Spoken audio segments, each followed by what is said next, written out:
What meaning does the term neurodiverse convey? And how might that language impact a student's learning experience?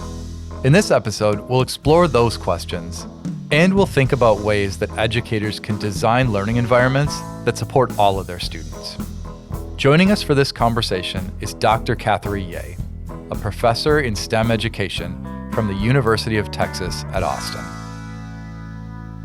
Welcome to the podcast, Cathery. It's really exciting to have you with us today. Thank you, Mike. Honored to be invited. So I wonder if we can start by offering listeners a common understanding of language that we'll use from time to time throughout the episode. How do you think about the meaning of neurodiversity? Thank you for this thoughtful question. Language matters a lot. For me, neurodiversity refers to the natural variation in our human brains and our neurocognition, challenging this idea that there's a normal brain. I always think of, in Texas, we just had a snow day 2 days ago. And I think of, just as there's no two snowflakes that are the same, there's no two brain that's exactly the same too. I also think of its meaning from a personal perspective. I am not a special educator. I was a bilingual teacher and taught in inclusive settings. And my first exposure to the meaning of neurodiversity came from my own child, who she openly blogs about it. As a Chinese American girl, it was actually really hard for her to be diagnosed. Asian Americans, 1 out of 10 are diagnosed. It's why I'm lowest on any ethnic racial group. And I'll often think about when she's proud of her disabled identity. It is who she is. But what she noticed that when she tells people about her disabled identity, what do you think is the first thing people say when she says, I'm neurodivergent, I have ADHD, I have autism? What do you think folks usually say to her, the most common response? I'm going to guess that they express some level of surprise, and it might be associated with her ethnic background or racial identity. She doesn't get that as much. The first thing people say is they apologize to her. They say, I'm sorry. Wow. And that happens quite a lot. And I say that because, and then I connect it back to the term of neurodiversity, because I think it's important to know its origins. It came about by Judy Singer. She's a sociologist. And about 30 years ago, she coined the term neurodiversity as an opposition to the medical model of understanding people and human differences deficits. And her understanding is that difference is beautiful. All of us think and learn and process differently, and that's part of human diversity. So that original definition of neurodiversity was tied to the autism rights movement. But now when we think about the term, it's expanded to include folks with ADHD, dyslexia, dyscalculia, mental health, conditions like depression and anxiety, and other neurominorities like Tourette syndrome and even memory loss. I wanted to name out all these things because sometimes we're looking for a really clean definition, and definitions are messy. There's a personal one, there's a societal one of how we position neurodiversity as something that's deficit that needs to be fixed, but it's part of who one is, but it's also socially constructed. Because how do you decide when a difference becomes a difference that counts, where you qualify as being neurodiverse, right? So I think there's a lot to consider around that. You know, the answer that you shared is really a good segue, because the question I was going to ask you involves something that I suspect you hear quite often, is people asking you, what are the best ways that I can support my neurodiverse students? And it occurs to me that part of the challenge of that question is it assumes that there's this narrow range of things that you do for this narrow range of students who are different, right? And the way that you just talked about the meaning of neurodiversity probably means that you have a different kind of answer to that question when people ask it. I do get this question quite a lot. People email it to me or they'll ask me. That's usually the first thing people ask. I think my response kind of matches my pink hair question. When they ask me the question, I often ask a question back. And I go, how would you best educate Chinese children in math? And they're like, why would you ask that? The underlying assumption is that all Chinese children are the same and they learn the same ways, they have the same needs. And also that their needs are different than the research-based equity math practices we know and have done 50, 60 years of research that we've highlighted are effective teaching practices for all children. We've been part of NCTM for 20 years. We know that tasks that promote reasoning and problem solving has been effectively shown to be good for all. Using a connecting math representations across math representations in a lesson is good for all. Multimodal math discourse, not just verbal or written, but embodied in part who we are, and in building on student thinking and all those things we know. And those are often the recommendations we should ask.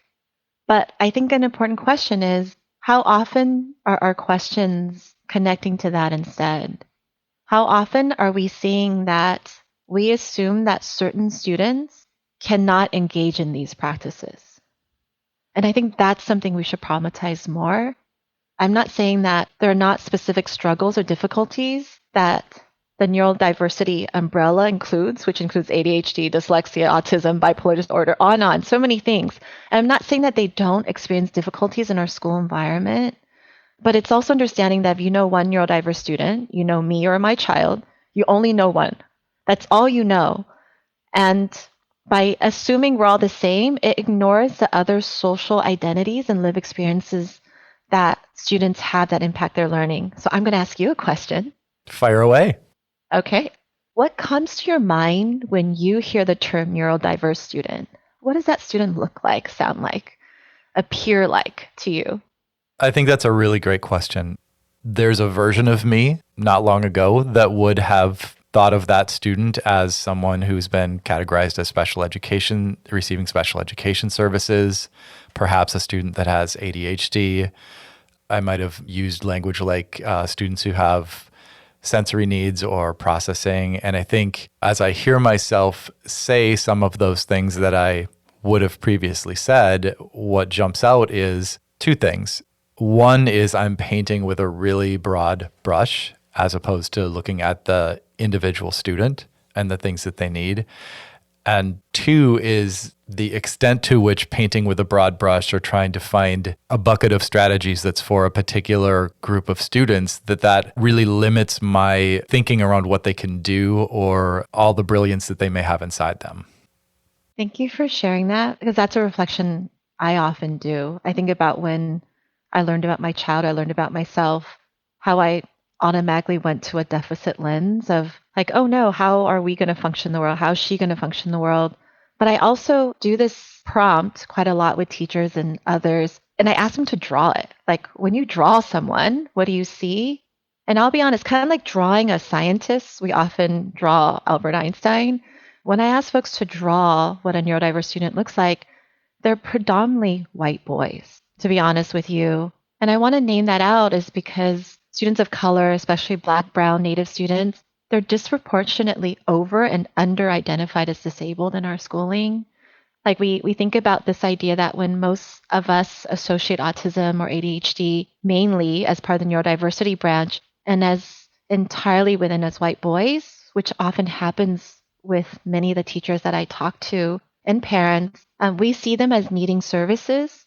But in contrast, when we think about particularly our students of color and our boys, these young men, there's often a contrast of criminalization and like being deprived of services for them.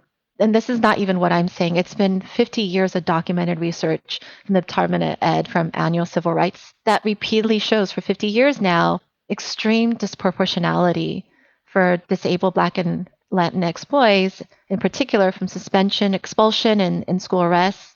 I think one of the most surprising statistics for me that I had learned recently was African American youth are 5 times more likely to be misdiagnosed with conduct disorder before receiving the proper diagnosis of autism spectrum disorder.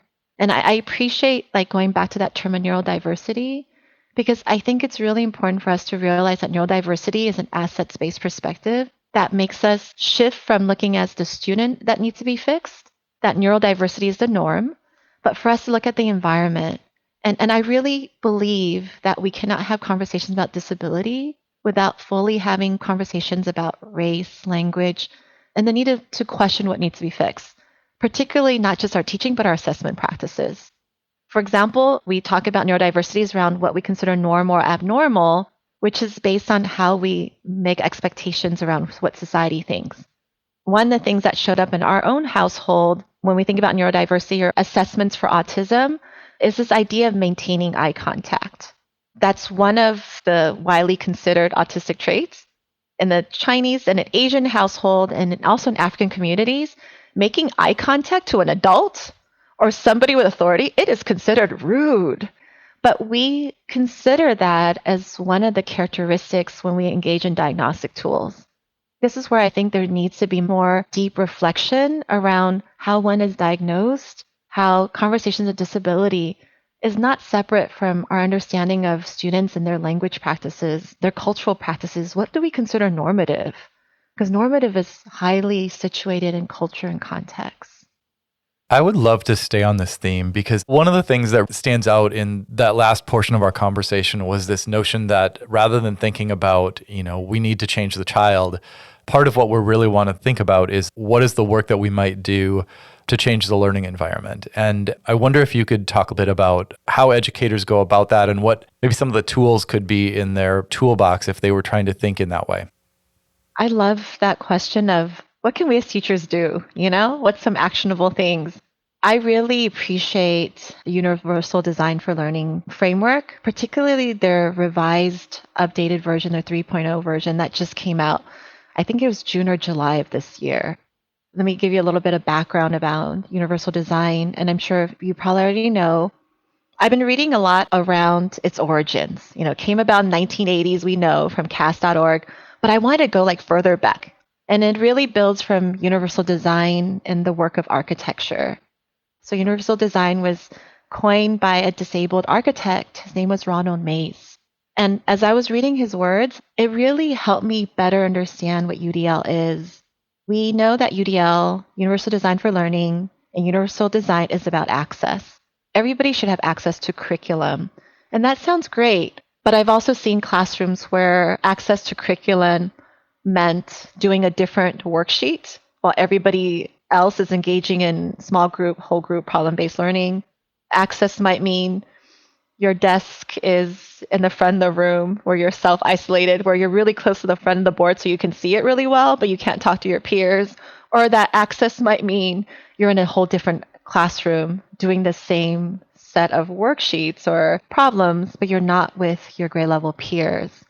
And when Ronald Mays talks about access, he explained that access in architecture had already been a focus in the late 1900s, around 1998, I think. But he said that universal design is really about belonging. And I think that really shifted the framing. And his argument was that we need to design a place, an environment where folks across a range of bodies and minds feel a sense of belonging there. That we don't need to adapt. The space was already designed for you. And that has been such a transformative perspective that it shouldn't be going a different route or doing something different. Because by doing that, you don't feel like you belong. But if the space is one where you can take part equally and access across the ways you may engage, then you feel a sense of belonging. The piece of what you said that I'm really contemplating right now is this notion of belonging. What occurs to me is that approaching design principles for a learning environment or a learning experience with belonging in mind is a really profound shift. Like asking the question, what would it mean to feel a sense of belonging in this classroom or during this activity that's happening? That really changes the kinds of things that an educator might consider going through a planning process. I'm wondering if you think you might be able to share an example or two of how you've seen educators apply universal design principles in their classrooms in ways that remove barriers in the environment and support students' mathematical learning. Oh gosh, I feel so blessed. I spend, tomorrow I'm going to be at a school site all day doing this. UDL is about being responsive to our students and knowing that the best teaching requires us to listen deeply to who they are, honor their mathematical brilliance and their agency. Right? It's about honoring who they are. I think where UDL ups it to another level is it asks us to consider who makes the decision. If we are making all the decisions of what is best for that student, that's not fully aligned with UDL. The heart of UDL, it's around multiple ways for me to engage, to represent, and express. And then students are given choice. So one of the things that's an important part of UDL is honoring students' agency. So we do something called access needs. At the start of a lesson, we might go, you know what do you need to be able to fully participate in math today? And kids from kindergarten to high school, or even my college students, will just write out what they need. And usually it's pretty stereotypical. I want to talk to someone when I'm learning. I would like to see it and not just hear it. And then you continually go back and you ask, what are your access needs? What do you need to fully participate? So students are reflecting on their own what they need to be fully present and what they believe is helpful to create a successful learning environment. So that's a very strong UDL principle that instead of us coming up with a set of norms for our students, we co-develop that, but we're co-developing it based on students reflecting on their experience in their environment. In kindergarten, we have children draw pictures. As they get older, they can draw, they can write, but it's this idea that's an ongoing process for me to name out what I need to be fully present. And oftentimes they're going to say things that are pretty critical. It's almost always critical, to be honest with you. But I would say that's a core component of UDL. We're allowing students to reflect on what they need so they can name it for themselves. And then we can then design that space together. And along the way, we have kids that name, you know what, I need the manipulatives to be closer. That will not come about at the start of me asking about access needs, but we did a lesson and it was not close by, they'll tell me. So it's really around designing an environment where they can fully participate and be their full selves and feel a sense of belonging. So that's one example. Another one that we've been doing is teachers and kids who have traditionally not participated the most in our classrooms or have even engaged in pull-out intervention. And we'll have them walk around school telling us about their day. Like, will you walk me through your day and tell me how you feel in each of these spaces and what your experience is like? And again, we're allowing the students to name out what they need. And then they're naming out, oftentimes with the students that we're at, where I'm working in mostly multilingual spaces, they'll say, oh, I love this teacher because she allows us to speak in Spanish in the room. It's okay. So that's going back to ideas of action expression, engagement, where students are allowed to translanguage. That's one of the language principles. But we're allowing students and providing spaces and really paying close attention to how do we decide how to maximize participation for our students with these set of UDL guidelines, how we are able to listen and make certain decisions about how we can strengthen their participation, their sense of belonging in our classrooms.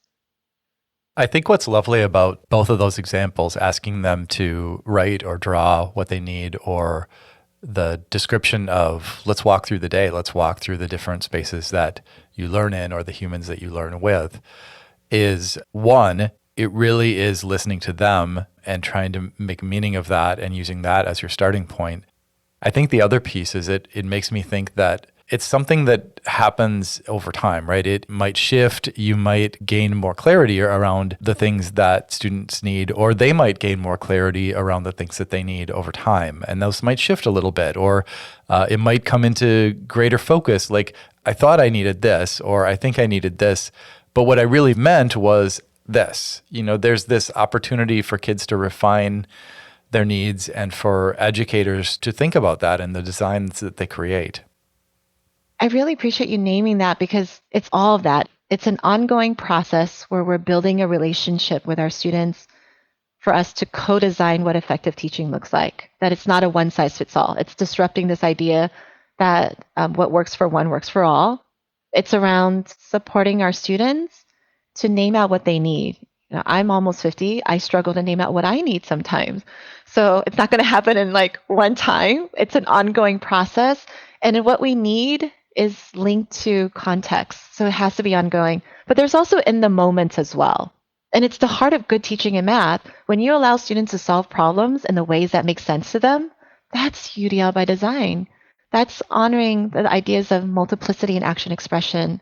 When you might give context-based problem and you take the numbers away and you give a set of number choices that students get to choose from, that is also this idea of UDL because there's multiple ways for them to engage. So there are also little things that we do that note how they're just effective teaching, but we're honoring this idea that children should have agency.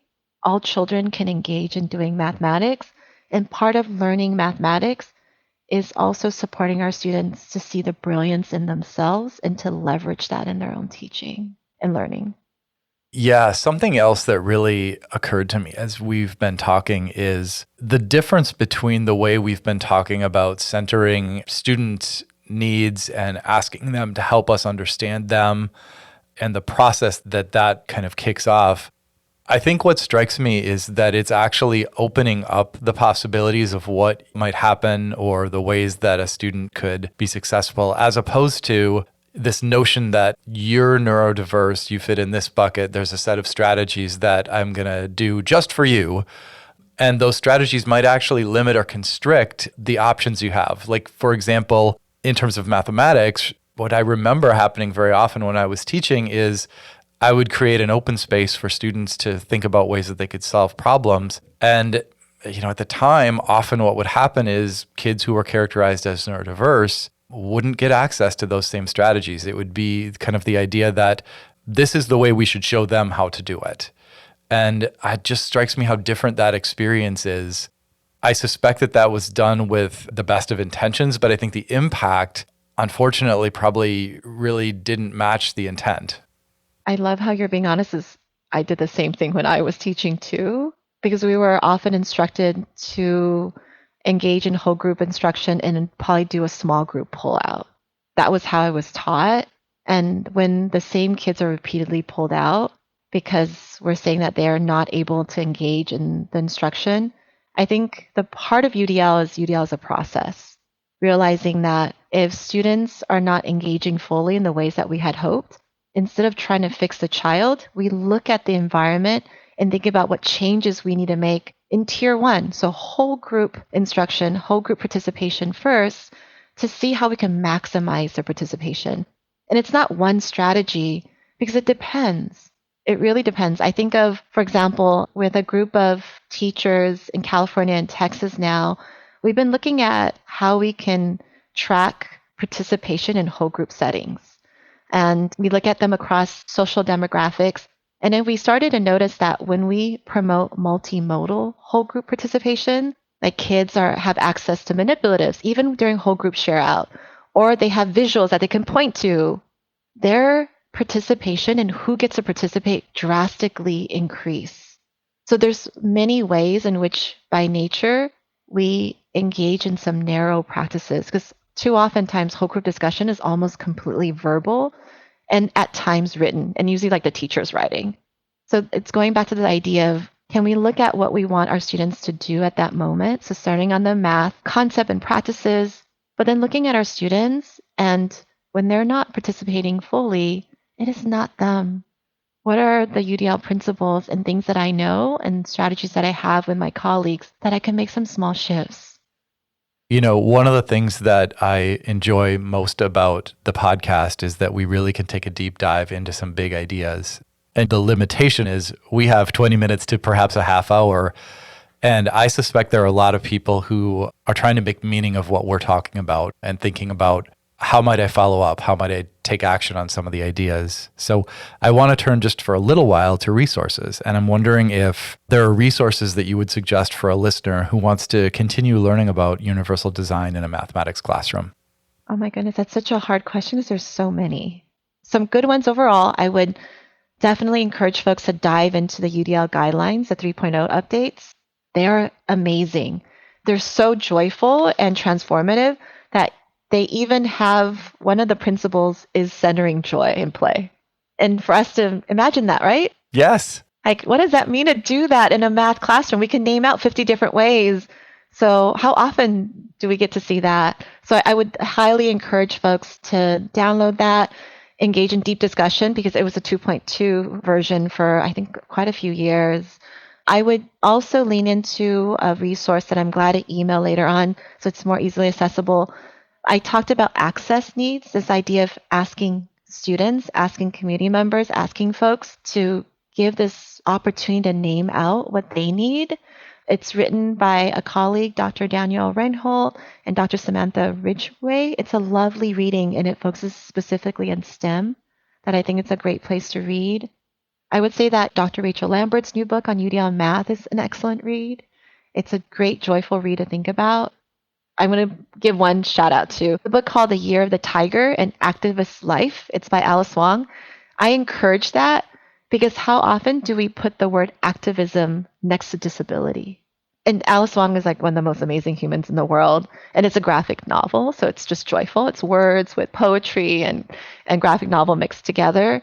To see the life of what it means to be a disabled activist and how activism and disability goes hand in hand. Because when you are disabled and multiply marginalized, you are often advocating for yourself and others. It's amazing.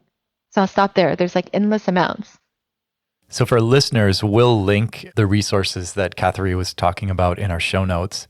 I could keep going, but I think this is probably a great place to stop. I want to thank you so much for joining us. It's really been a pleasure talking with you.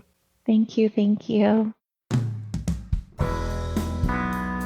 This podcast is brought to you by the Math Learning Center and the Meyer Math Foundation, dedicated to inspiring and enabling all individuals to discover and develop their mathematical confidence and ability.